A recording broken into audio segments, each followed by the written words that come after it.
Welcome back to Ask Steve Judd. My name is Sue Brayne, and in this video, Steve and I are going to be talking about aspects. But before we start, the videos are not aimed at total beginners. However, we both believe that you'll get a lot from these videos, irrespective of where you are on your journey.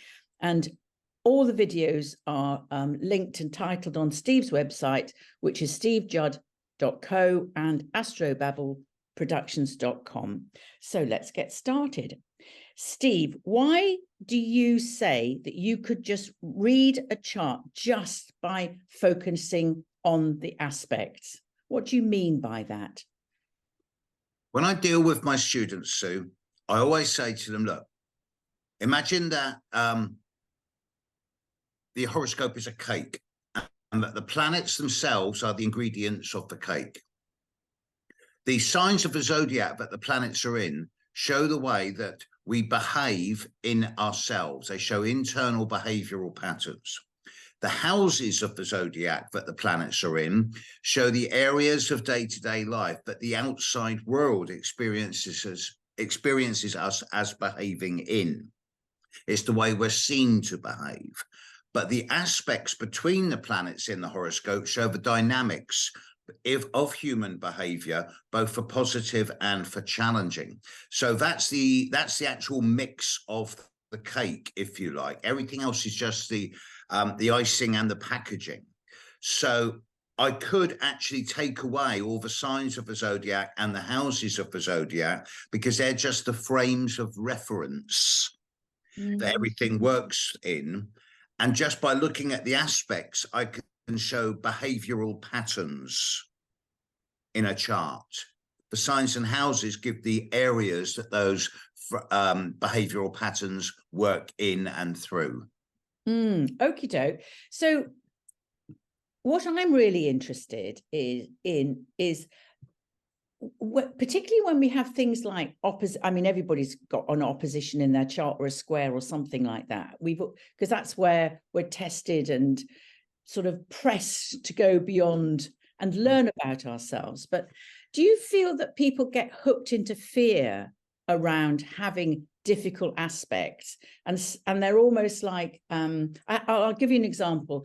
I have a friend, and his Venus is opposite his Pluto and Saturn, and it's almost like he's almost like made an excuse not to have productive relationships, if you see what I mean. It's almost like there's something going on there, and I'm curious about that. Does that make sense to you? It does. It really does. There's a number of different levels of answering to this question, of which the deepest is that one has to ask oneself, are you a creature of destiny, fate, and predetermination, in which case the horoscope will dictate the way you behave? Or are you a creature of free will, choice, and self-determination, in which case the horoscope will aid you in making the best choices in life?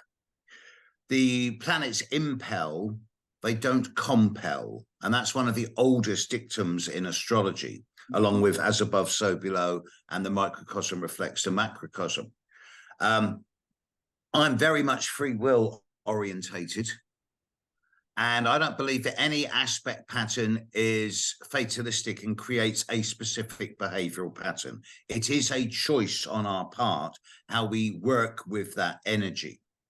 Having said that, when I see a chart which is loaded with oppositions and squares, with a lot of difficult aspects, then I know that that person's going to have a pretty tough time in the first half of life. However, again, it's the free will thing, because many people with difficult charts will then get ingrained into that pattern, and they will suffer over the course of their life because they can't break free of those patterns. Others will look, well, okay, these are challenges. How do I work with them? How do I deal with them? How can I turn them into gifts?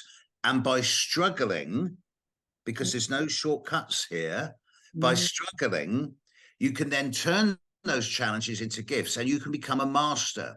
So I see many people I'd like to say the majority of people with really challenging charts, by the time they're into their mid-40s, they're turning it around. And by the time they're into their 50s, they're becoming really not only successful, but happy in themselves. Yes, they know themselves. They know themselves. The easy charts, when you get charts with lots and lots of trines and sextiles and very few squares and oppositions, of course, they get the girl, they get the guy, they get the job and the car and the house and the kids and the money, but they don't struggle. So they don't really become happy. They get complacent. For me, it feels like the more difficult or the challenging aspects of the chart gives life depth. It gives you maturity. You have to go through these difficult or project. I think the other thing is about, you know, when you don't understand your chart and you've got a difficult aspect, especially the opposition, this sense of projecting everything onto somebody else until you understand this is your stuff, not theirs. Yes.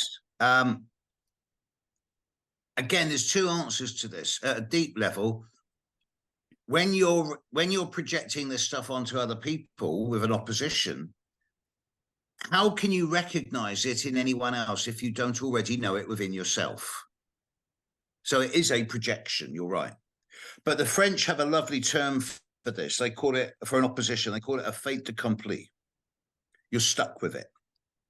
You cannot change an opposition in your chart. When you've got a square or lots of squares, squares create problems, but they also release energy to turn those problems into gifts. Oppositions you're stuck with. They are two diametrically opposite parts of your character that are pulling apart. If they go full circle, they come around and meet at the bottom, because the opposite of an opposition is a conjunction. But you've got to go to experience both sides of the extremes before you can find the center ground. To quote your friend with the Venus opposite Saturn conjunct Pluto, the obvious answer here is, how can you find value and worth in anyone else until you first of all find it within yourself? The better the relationship with yourself, the better the relationships with other. Yes. And so there's again the chart. When you understand your chart, you can take this luscious learning and actually begin to work with yourself better. And I think it sort of reduces the fear of my cat's about to make an appearance. This sort of sense, as you say, about, you know, is fate destined or fated? Or is it this sort of sense of free will? And I think the chart enables us to move beyond that belief that everything's set and we're a victim to it, into actually, no, we have choice in life here. How we respond, we have choice. I believe I believe so. Although I do have to comment that this is a Western astrological approach. The Eastern astrological approach is more enshrined in words like karma, fate, and destiny, and the horoscope is cast in stone. But that is potentially because many people in Eastern cultures have grown up over millennia in an environment of poverty, relative poverty compared to Western society, poverty of materials anyway. So their aspirations are that if they suffer enough this lifetime, then next lifetime they will have an improved life. And also they're much more to do with the more classical, where they need to get married for them to fit into their culture and their society. So that's what they're looking for. Yes. In a lot of situations, and also making money or having a job. It matters. Yes. And we have their interpretation of their view of Westerners, of Western astrology is perhaps that it's a little bit decadent because we're too loose with it. And who's to say which is better or worse? But I am ingrained in the Western astrological tradition, and so that is my forte. So that's what I work with. Yeah. Steve, I want to talk to you more about these the major aspects, the conjunctions. We've talked a little bit about the oppositions, a little bit about the squares. We haven't mentioned the sextiles yet. How do you interpret sextiles? There are about 15 or 20 different aspects in a horoscope. I only really use 5, and sometimes I use 7. I don't use the minor aspects unless I have to. This is for students to study. I'm a practitioner. I don't have time to study. The minor aspects I occasionally use are the quintile and in conjunction, and perhaps we'll come to them later. But the other 5, the conjunction, the opposition, the trine, the square, the sextile, and perhaps the quintile as well, because that's number 5. You've got 1, 2, 3, 4, 6. Yeah. You have to bring the quintile in as well. They can be broadly split into 2 groups, positive and challenging, with the square in opposition definitely being challenging, the sextile and the trine definitely being harmonious. The conjunction can be a mixture of both. The quintile is a magical thing, which is perhaps we'll deal with in a minute. The sextile and trine, there is a fundamental difference here. They're both harmonious. The trine will link 2 planets in a similar element, water to water, air to air. It creates a harmonious flow of energy where things naturally fall into place, harmonize with each other, and it is an easy expression. However, it is also latent. It is where you have a natural ingrained gift that you're probably not even aware of. You just do it naturally. And it takes conscious effort to change it from latent into potent. Too many trines in a horoscope will make someone lazy. Whereas a sextile is different, 1/6 of a circle. It is what I call a window of opportunity. It is potent. It links 2 planets together in an angle that creates options and opportunities to make things happen. A trine just gives you the talent and the gift, if you like, to be able to go, okay, so I'm good at this, I'll just get on with it. The sextile will go, oh, I could do this if I work at it. And if I work at it, I'll get a good reward. So sextiles are more opportunistic. Trines are natural talents. I prefer the sextiles. And also they get, the sextiles obviously could get triggered as well. I know the trines can, but obviously I would imagine that that's more potent, the triggering of a sextile. Yes. An opportunity coming along. Yeah. Yes. You see, with a sextile, you will always see the window of opportunity opening up around you. Of course, it is up to you if you take it. If you take it, you will normally thrive. And if you don't take it, you lose nothing, but then you will stay the same. And entropy is not always a good thing. Stasis is not always a good thing. It leads to entropy, which can then lead to decay. So I see the horoscope as an alive, thriving, pulsing, throbbing thing that's actually it's got its own life force. I can see the pulse of the chart sometimes with the transits. It's interesting, this sense of, I know people who literally, the word is sort of sitting on their laurels, you know, they're so talented, but they don't do anything with it. And it is that sense of perhaps their chart is just very easy. So rather than push forward. Yes. Is it? I feel that complacency is an abuse of human privilege. Okay, so those are those are the more simple, and we've talked about. Talk a little bit more about the conjunctions. Yes, a conjunction is neither positive nor challenging. It is unique. It is easily the strongest of aspect. And there are basically 2 different types of conjunctions. There are the long-term conjunctions involving the outer planets, and then the short-term conjunctions involving the inner planets. With a long-term conjunction, I'm talking about 2 planets being in the same place for like at least 4 weeks and sometimes a year. And then you have a whole generation of people, a whole sub-generation of people being born with a particular trait or talent. Whereas when there's a short-term conjunction, i.e. when something like the sun or moon or Mercury or Mars passes over another planet, that will only last for a few hours or at the most a few days.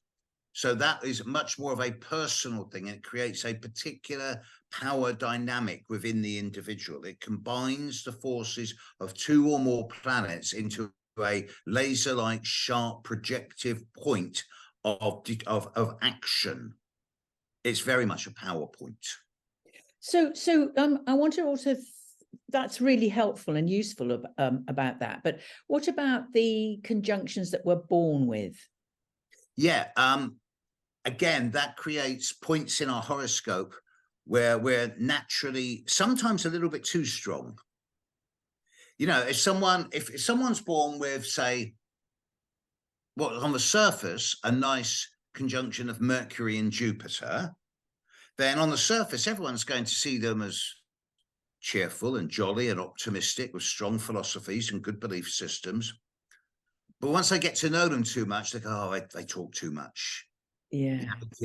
Whereas if you've got a conjunction like, for example, Mars conjunct Saturn or Mars conjunct Pluto, then you're going to have to deal with a lot of issues around potential for anger management and the way you manage your energy and the way you use your energy. Otherwise, your energy will use you, and then you've got problems. Yeah. So the conjunction does release a great deal of energy into your life. But again, the way you choose to manifest it and use it is negotiable. Yeah. Just want to talk to you before we go to the more minor aspects, but this Saturn's got a really bad press, hasn't it? Let's face it. With a lot of people, they're quite frightened of Saturn. But when I just want to look at the sort of Saturn oppositions, this sort of, it's got a sort of a reputation of being very restrictive, of not being able to do things or stopping things happening or limiting. So what would you say to people who have a Saturn opposition, particularly to their personal planets? I would say you don't know how lucky you are. My students laugh at me because I say Saturn's my friend. When you're young, and by young, I generally mean under 42. Yes, Saturn is seen as the planet of limitation, restriction, boundaries, order being imposed upon you, circumstances outside your control holding you back. And it can be seen as the authoritarian, dictatorial, you will not be able to do this. This will stop, we will stop you. That's how it can manifest. But with many people, they will go, all right. See, my attitude with Saturn is clear. If you play by Saturn's rules, he will help you and he will make you very successful. But his rules are very clear. No shortcuts. You do everything the hard way. 3 steps forward, 2 steps back, establish, consolidate, repeat, repeat, repeat. And you do everything thoroughly and properly, and you put in place clear, solid roots and foundations before you take the next step forward. You build a solid base underneath you, and then you're living within your own boundaries and structures. You are your own authority. Many people with Saturn oppositions, particularly to the personal planets, as they age, will go on to become self-employed, have very successful relationships, and everyone will say about them, okay, I don't like them very much, but I've got a great deal of respect for them, and I know where I stand with them. And these are the people with Saturn oppositions who, as they age, get into their mid-40s, they develop very good relationships, whether it's personal and intimate, professional, family, because people will trust them and know where they stand with them. And they've been Saturn has boundaries. It's clear rules. Yeah, it's taught them. It's that's what I love about Saturn, is this being an Aquarian, having Saturn naturally. It's taught me how to grow up painfully. Well, in Greek, before the Romans renamed it, Saturn was Chronos. Yes, time. From where we get the word chronometer, timepiece. He's old father time. He is the furthest planet you can see with the naked eye. You can see him quite clearly from the northern hemisphere around dusk at the moment, in an hour after dusk, due south. And so you can't see beyond Saturn in terms of any planets. And Saturn has rings which give the impression of being held in, but actually also make you feel a lot more solid, because although Saturn is a gas giant, it's so far from the sun that, particularly at its poles, that gas freezes into crystalline structures which condense and impact, giving a sense of gravity and density. And this is where we get Saturn's key words from around structure, boundary, and discipline. Yeah, yeah. No, he's not to be feared. He is to be respected. And I think that's what I've learned is in my own life is about actually really being grateful for Saturn to enabling me to grow up, to become an adult, a Yes. responsible adult. I'm happy about that. So Steve, we want to just talk about, you said about the quintile and the quincunx. Yes. Do you want to just talk about, shall we talk about the quintile first? I love the quintile. It was Kepler who came up with the idea of quintiles, or at least he reinvented them. I'm sure they were in use before. They were eradicated in the 1500s by the, well, basically the Inquisition. Because, of course, if you have 5 quintiles in your horoscope, you have a pentagram or a pentagon. And, of course, that's the sign of the devil. So, you know, the Christian Inquisition would have gone out of their way to suppress that. Kepler saw the resurgence of a quintile. And to me, 1/5 of a circle, and I don't give it a big orb, I only give it 1 or 2 degrees, but it has an element of magic about it. And when I say magic, I do not mean hocus pocus. I do not mean stage magic. I mean magic in terms of charm,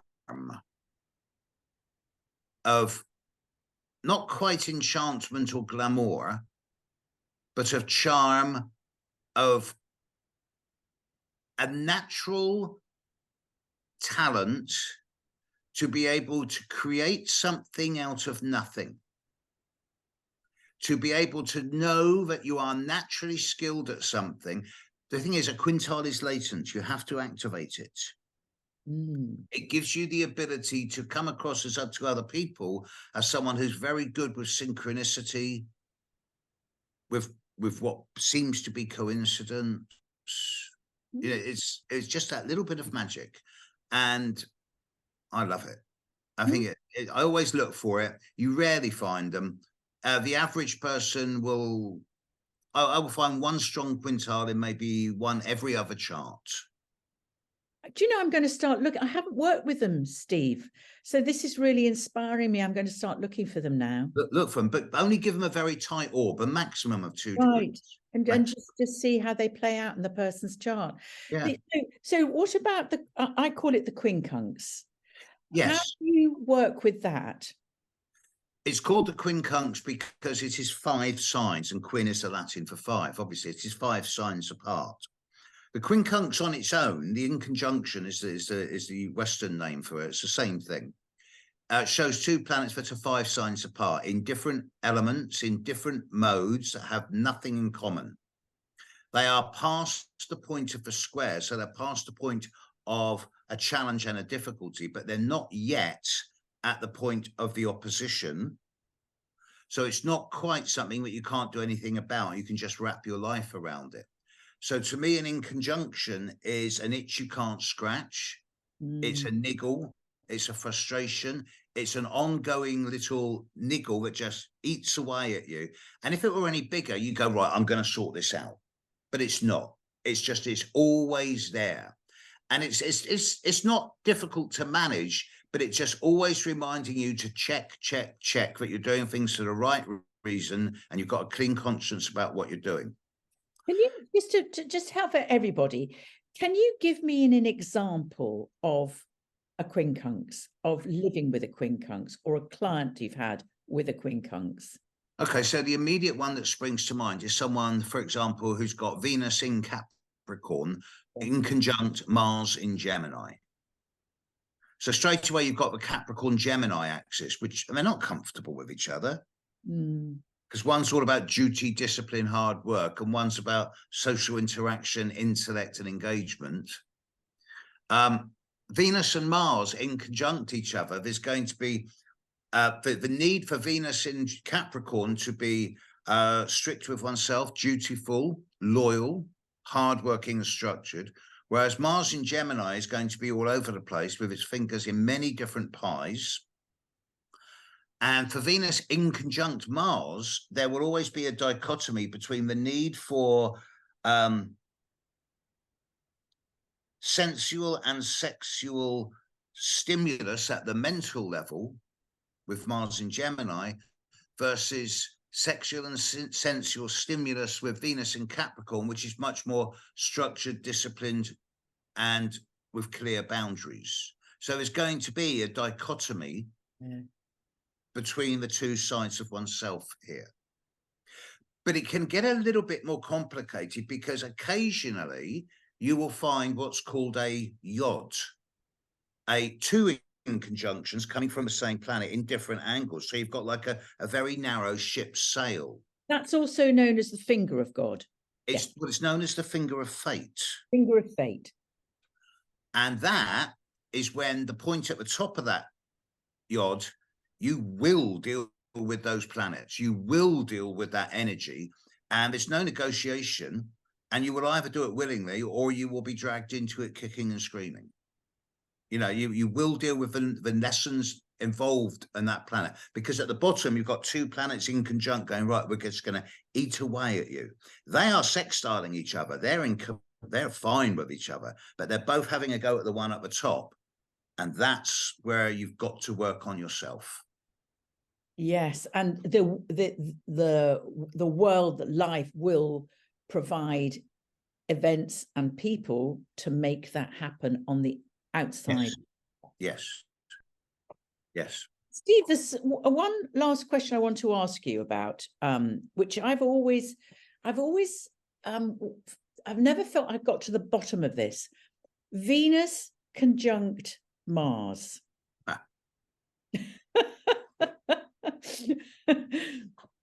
Common in the charts of monks and nuns, right? Because they can't deal, or they don't want to deal with the large amount of sensual and sexual energy that this conjunction releases. It generally creates someone who's pretty much conventionally heterosexual. Not always, but most 95% of the time, which is a high ratio. It's surprising how many people with Venus opposite Mars swing both ways or are non-heterosexual. There's a number of famous examples of that. Venus conjunct Mars, it very much depends which sign it's in. If it's in a sign like Taurus, then Venus is obviously going to be running the shop. Whereas if it's in Scorpio or Aries, then Mars is going to be running the shop. There is a need, if you have Venus conjunct Mars, to manage one's more forceful nature, whilst at the same time not allowing the sensual nature to completely swamp the physical desire. It is the blend of, if Venus is what you want, Mars is how you get it. So there's a need for balance here in the way one projects and asserts oneself and is able to receive love as well as give it. And that's what we're all wanting, isn't it? To receive love and know how to give it with grace. With grace and with equality. Yeah. Equality. Yeah. Yes. Gosh, it's an endless learning process, this life, isn't it? Yes. And just one further point I wanted to make. There are certain specific aspect patterns, such as grand crosses, grand trines, T-squares, all of which have specific meanings, all of which are not that common. But there are the more challenging a chart, the more of a struggle your life will be, but the more successful you can become. So embrace the challenges, take them on, be grateful for those squares and oppositions, even the difficult ones, even the ones that hurt and make you hate yourself when you're young and make you doubt yourself. Because if you stick with it, you'll become a master and more. I think we're going to do a special video just on how to live with difficult aspects.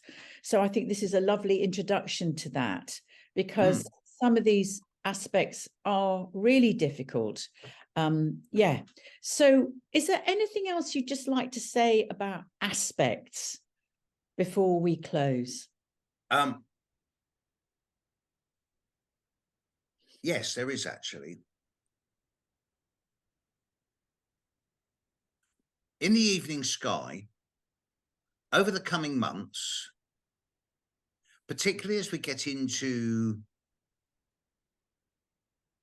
late December to early February, you're going to be able to go out, if you have a clear sky, in the hours immediately after sunset, and you'll be able to look to the southwest and see Saturn, and you'll be able to look to the south and see Jupiter, and they will be exactly sextile each other.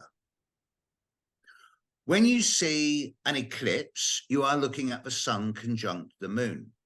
When you see a full moon, you are looking at the sun opposite the moon. When you actually go out into the outside world and look at the sky, and you could see where the planets are, and you can see the angular relationship they have with each other, you are seeing astrology in action. And this is what our ancestors have been doing for hundreds of thousands of years. And it is from these observations that we've derived meaning as a form of giving us a relationship with the sky, the cosmos, and the heavens. And this is what inspires us and gives us hope, I believe, for the future. Because if we didn't have the planets and the astrology that goes with us, we'd be living in a much more spiritually sterile environment. And it reminds us to keep looking up. Always. Look up, don't look down, look up. What was it? Oscar Wilde said something about, at least if you're in the gutter, you can look up and see the stars, or something like that.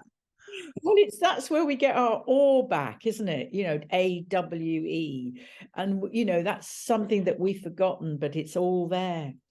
I go out at 5 a.m. I look out my window and I look high to the south, and I can see Venus so bright at the moment. Yeah. So inspiring. It's beautiful, isn't it? Steve, thank you. What a great chat. I've learned a lot again, and I love it. I can't get enough of astrology. It's just there'll be more of these, a lot more of these, I hope. Okie doke. So we'll see everybody next time.